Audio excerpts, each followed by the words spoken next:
कारगिल युद्ध में भारत को मिली जीत के आज 22 साल पूरे होने की खुशी में देश भर में जश्न मनाया जा रहा है। आज का दिन भारतीयों के लिए बेहद अहम है। ये दिन पाकिस्तान के धोखे और भारतीय सैनिकों की शौर्य की गाथा एवं बलिदान का प्रतीक है। आज विजय दिवस है। ये कारगिल युद्ध में शूरवीरों के सर्वोच्च बलिदान को याद करने का दिन है। 22 साल पहले आज ही के दिन सेना ने कारगिल में पाकिस्तान को करारी शिकस्त दी थी। 26 जुलाई 1999 को भारतीय रणबांकुरों ने पाकिस्तानी सैनिकों को खदेड़ते हुए कारगिल की पहाड़ियों पर तिरंगा लहराया था। जम्मू कश्मीर के कारगिल जिला की ऊंची चोटियों पर पाकिस्तानी सैनिकों और घुसपैठियों को मुंहतोड़ जवाब देने में जुटे भारतीय जांबाजों के सामने कई तरह की मुश्किलें थी। पाकिस्तानी सैनिक ऊंची पहाड़ियों पर चौकी बनाकर बैठे थे, लेकिन भारतीय जवानों ने हार नहीं मानी। हमारे जवानों ने अपने अदम्य साहस का परिचय दिया और जांबाजी से युद्ध लड़ते हुए दुश्मन को खदेड़ दिया।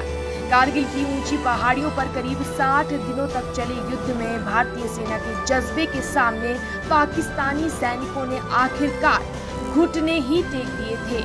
पाकिस्तान के तत्कालीन सेना प्रमुख जनरल परवेज मुशर्रफ ने कारगिल में घुसपैठ करवाई थी।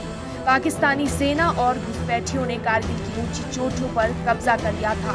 स्थानीय चरवाहों के जरिए घुसपैठ की जानकारी मिलने पर भारतीय सेना ने 3 मई को ऑपरेशन विजय की शुरुआत की थी। 11 मई से इस युद्ध में भारतीय वायुसेना भी शामिल हो गई थी। वायुसेना के लड़ाकू विमान मिराज, MiG-21, MiG-27 और हेलीकॉप्टर ने पाकिस्तानी घुसपैठियों की कमर तोड़कर रख दी थी। 18,000 फीट की ऊंचाई पर कारगिल का ये युद्ध तकरीबन 2 माह तक चला, जिसमें 527 वीर सैनिकों की शहादत देश को देनी पड़ी। 1300 से ज्यादा सैनिक इस जंग में घायल हुए। पाकिस्तान के लगभग 1000 से 1200 सैनिकों की इस जंग में मौत हुई। भारतीय सेना ने अदम्य साहस से जिस तरह कारगिल युद्ध में दुश्मन को खदेड़ा, उस पर हर देशवासी को गर्व है।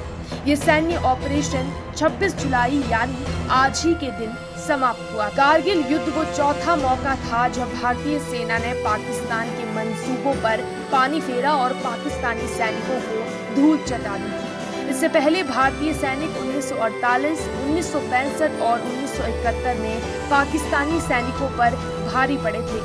कहा जाता है कि पाकिस्तान के तत्कालीन सेना प्रमुख जनरल परवेज मुशर्रफ ने तत्कालीन प्रधानमंत्री नवाज शरीफ को बताए बिना कारगिल पर कब्जे की योजना को अंजाम दिलवाया था।